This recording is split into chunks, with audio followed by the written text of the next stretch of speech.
Good morning, Guelph. My name is Mark Peralivas, and that rhymes with for all of us. And I'm the People's Party candidate for the Guelph riding for the October 21st federal election. I hope you vote for me.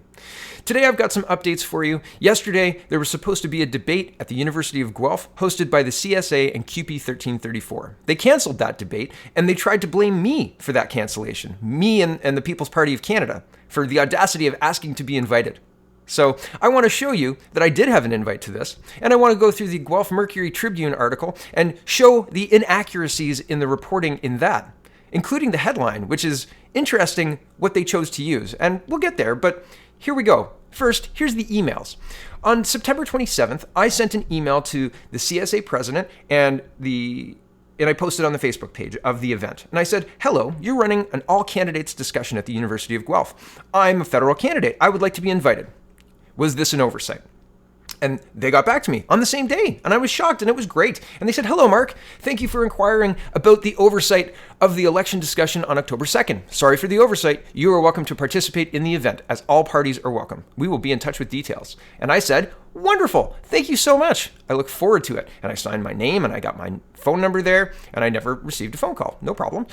They said they'd be in touch. So I waited. And then on September 30th, they sent this email. They said, hello, Mark. I'm sorry for the confusion. However, we have had to rescind the invitation for the People's Party of Canada to participate in the jointly hosted debate by the CSA and CUPE1334 on the University of Guelph campus. The CSA's mandate is to contribute to a positive atmosphere of acceptance, inclusion, belonging, and safety on campus. Our understanding of your party's platform directly contradicts this mandate, and therefore my late invitation to you was mistaken. Best.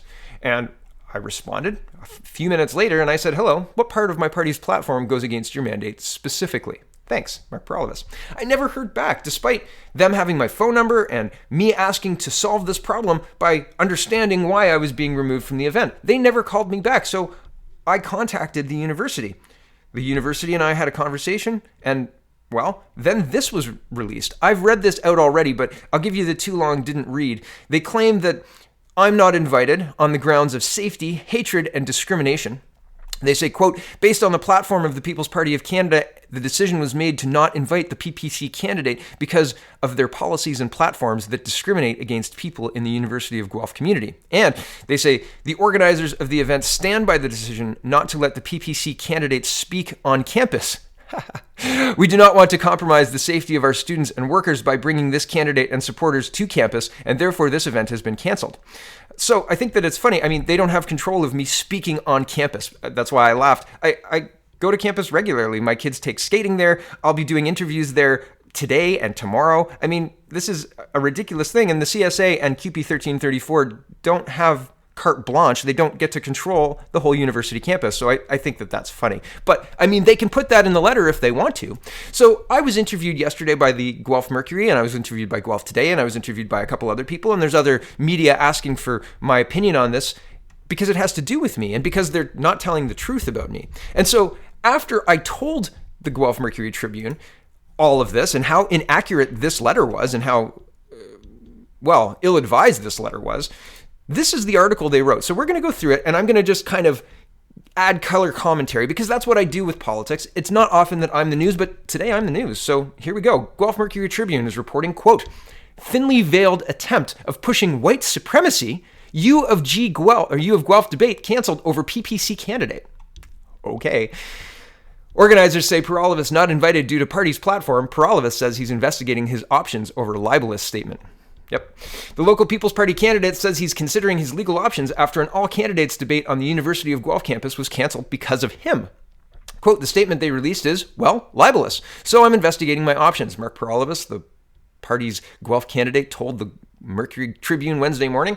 According to a Tuesday statement from the Central Student Association and CUPE Local 1334, which represents the campus trades, maintenance, and service workers, Peralivas had not been invited to a debate scheduled for Wednesday because of the PPC's policies platforms that discriminate against people in the University of Guelph community, particularly marginalized groups. I was invited, and then they rescinded the invitation.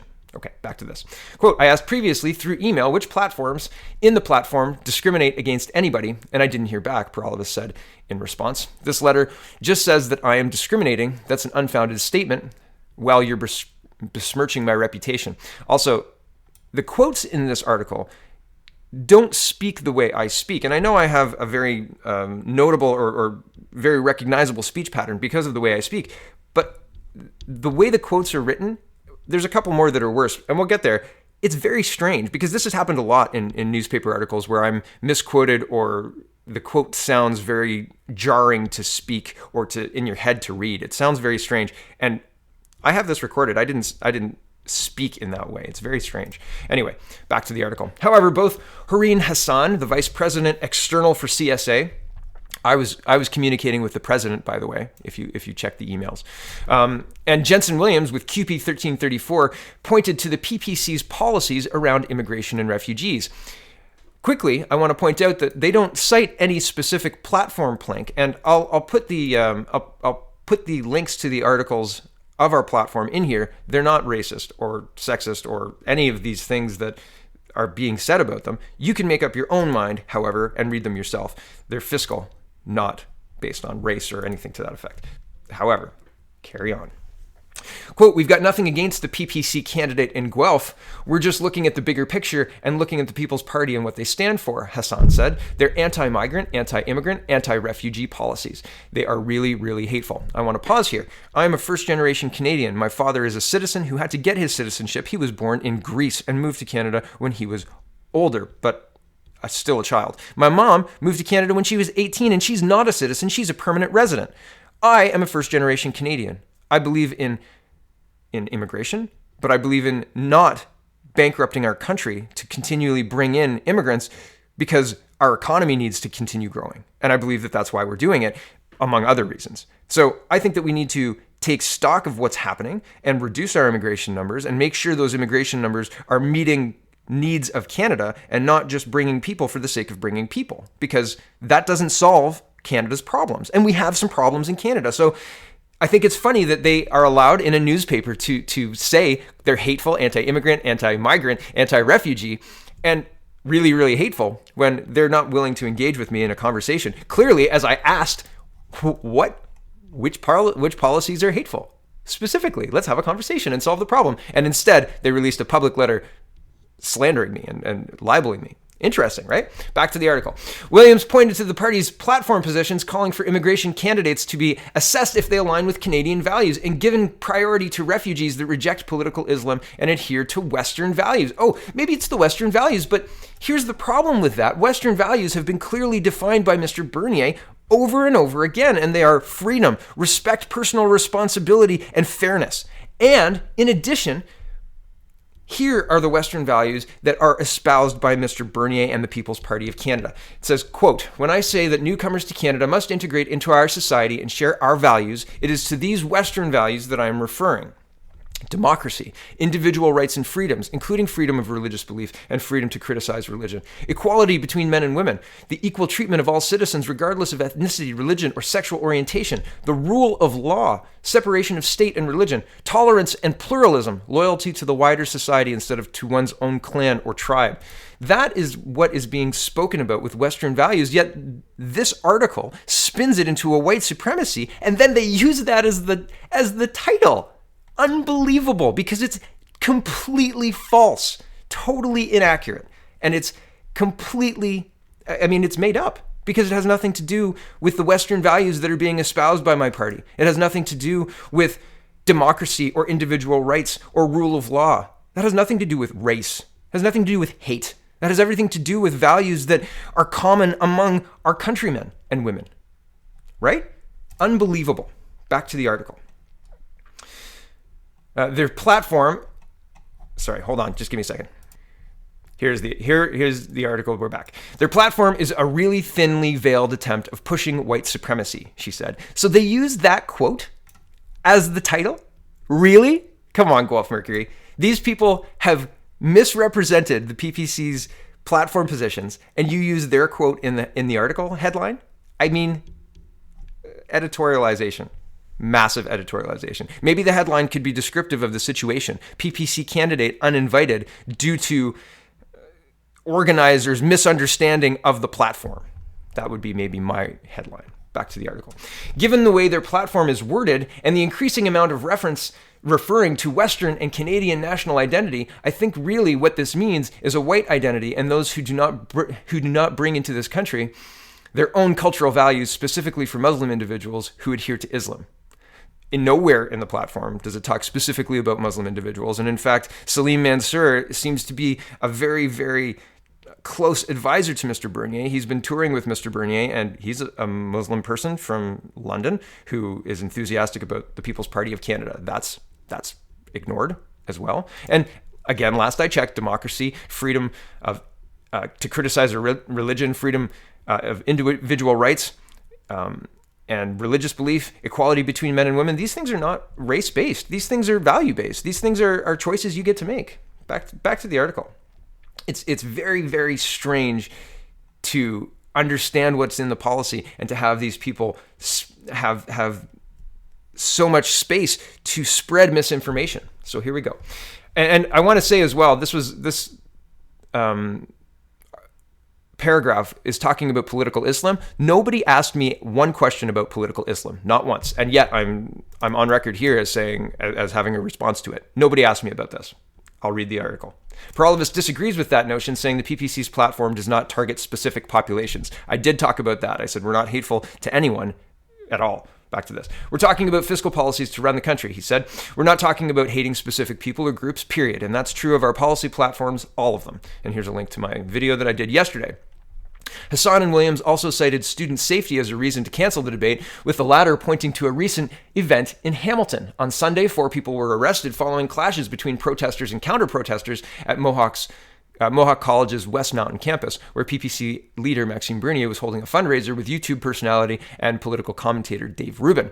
Do you guys remember this story? This is Antifa, the absolutely morally and intellectually corrupt, ridiculous organization that thought that it was a good idea to stand in front of a woman with a walker on a crosswalk who was trying to cross the street and say Nazi scum off our streets. This is where your movement jumps the shark, Antifa, and this is ridiculous, but I'll point out the PPC had nothing to do with this. They held an event, we held an event, and Antifa protested.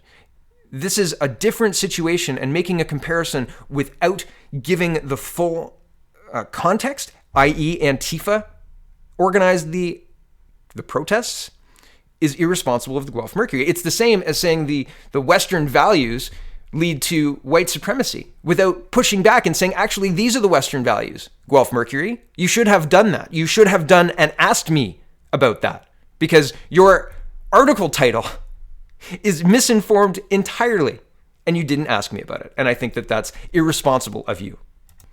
So here's the Antifa protest, just in case you haven't seen it.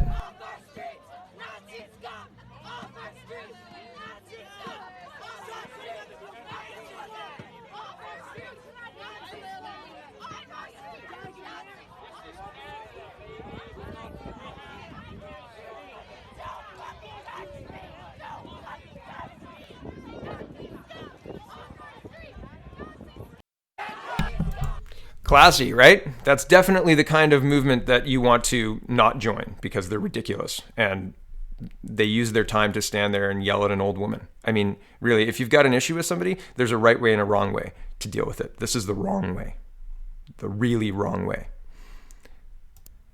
And here's the woman being tweeted out by Maxime Bernier talking about how freedom of speech in Canada is important. And, well, here she is. It's a cornerstone of our democracy and can never and will never be denied. Thank you. And Maxime Bernier says, thank you so much, madam, for standing up for free speech. We need courageous people like you if we were to keep our country strong and free. So implying that the PPC people would organize a rally like the Antifa people organized is patently false. And this is the actions of Antifa, not People's Party of Canada. The implication of the Guelph Mercury or the CSA and CUPE is incorrect and irresponsible. I'm going to carry on. We were concerned that similar events might transpire on campus with our event, Williams said. We didn't have the infrastructure in place and the supports in place from campus security to be able to stop potential violence from happening. Williams further alleged that Peralvis threatened the university with bringing protesters to the debate and potentially disrupting the event. That never happened. That is a bold-faced lie. They are lying. And they retracted their statement, and I'll show you that they retracted. I'll just write that. I'll show you this quote first. It says, Peralvis denied the allegation, calling it absolutely false. Here's another quote that makes me sound like an idiot. Quote, 100% in no way, shape, or form, or in any misunderstanding way, I threatened to bring protesters, he said. I didn't say that. What I said, potentially, and I have the recording, I can play it back for myself, but I don't speak like that. I just don't speak like that. So again, irresponsible. Here's the Avro Post, and the Avro Post was in touch with CUPE1334, and they called me when this allegation was made that I had threatened the university with protesters, and I said unequivocally not. And well, here's the Avro Post, and they say organizers told the Avro Post on Wednesday afternoon that Peralvis had threatened to arrive on campus with supporters to protest the debate if he was not invited. Jensen Williams, speaking on behalf of CUPE, said that they did not want violent protests similar to what occurred recently in Hamilton. Jensen, nearly 5 hours later, told the Post that her claim that Peralvis threatened to protest if he was excluded from the debate was false, and that it was University of Guelph administration who assumed there would be violence because of what occurred in Hamilton. And I want to go back here. I'll show you this. It says, I would not show up for an event I wasn't invited for. That's why I was trying to get an invitation. In an email to the Guelph Mercury Tribune, university spokesperson Lori Bona Hunt said nobody in the school's administration had a conversation like this with Peralvis. That's right. It was a bold-faced lie made up by CUPE and CSA. A bold-faced lie. Back to this. Further, Peralvis pointed to his attendance at other all-candidates events which have had no issues. I've attended the Italian-Canadian Club debate, I attended the Bishop MacDonnell High School debate, and both times I sat beside the communist candidate, he said, referring to Juanita Burnett. There were no issues, despite the fact that she called out my party twice while sitting next to me. No issues. I did say that. That's accurate. Back to this. Another issue facing the debate's organizers and eventually resulting in its cancellation was the province's policies around free speech on campus. First introduced last year, the province gave universities and colleges until the start of 2019 to implement policies around freedom of expression on campus. Under those new rules, post-secondary institutions will be monitored and could face funding cuts should they not comply with principles outlined by the province, such as ensuring campuses are places for discussion and free inquiry, and that they should not attempt to shield students from ideas or opinions that those students disagree with or find offensive, and that members of the university college may not obstruct or interfere with the freedom of others to express their views. I mean, yeah, terrible, right? How dare you have policies that ensure people can hear ideas they don't like? Oh no. Back to the article. The University of Guelph unveiled its new freedom of speech policy in time to meet the province's deadline. It's our freedom of expression to also decide who we believe will add to meaningful discussion, and it's up to us to decide who gets the platform and who doesn't. Actually, Hassan, it's not. It's not. The laws are in place to prevent you from doing that. It is not your right to do that. It is absolutely not. Sorry. Back to this. We've been reached out to by our constituents who are concerned about his presence, and at the end of the day, we have to listen to the student body. You know what's interesting? I have screenshots of Facebook discussions. I can show you what the student body was saying, and I can show you who protested. I've got all of those screenshots. Let me know if you're interested, or maybe I'll release it tomorrow in another video. Right? I think Jay Gibson's in there, and there's a whole bunch of other people. But it's quite interesting. All those screenshots and all those conversations. Yep. Okay, back to the article. Williams added that under that policy, campus police and the university would be barred from removing Peralvis from campus if there were to be any issues. We decided that it was in the interest of the safety of the students to cancel the event, she said. It was pretty much the last thing we wanted to do, but in the interest of being able to maintain our position of not giving him a platform, it's unfortunately the decision we had to make. Oh, so the whole point was to deny myself a platform. So they canceled the whole event in order to stop me from sharing my ideas with the student body. Isn't that crazy? And I think I think that it's very interesting. I've talked about this a few times through here. The use of the headline, the use of believing these people who have multiple times told inaccuracies, spread inaccuracies about the platform, about myself, about my party. Very interesting choice, Guelph Mercury. I disagree with it. And I think that I don't think it's very responsible for a newspaper to editorialize like that. I think it's pretty terrible, actually. And when you don't investigate what Western values are and you allow somebody to imply that it means white supremacy, again, that's irresponsible. Irresponsible to your readers, irresponsible to the subjects of the story, me, and irresponsible to Western values themselves. It has nothing to do with white supremacy. It has everything to do with the values of Canada. 152 years old, and I think deserving of some respect. The country was built on Western values: democracy, individual rights and freedoms, freedom of religious belief, and freedom to criticize religion, equality between men and women, equal treatment of all citizens, regardless of ethnicity, religion, or sexual orientation, the rule of law, which means every person, every citizen has the same laws applied to them. It doesn't matter if you're an 18-year-old kid just starting out or the Prime Minister of Canada. That is what rule of law is. Separation of state and religion, tolerance and pluralism, loyalty to the wider society instead of to one's own clan or tribe.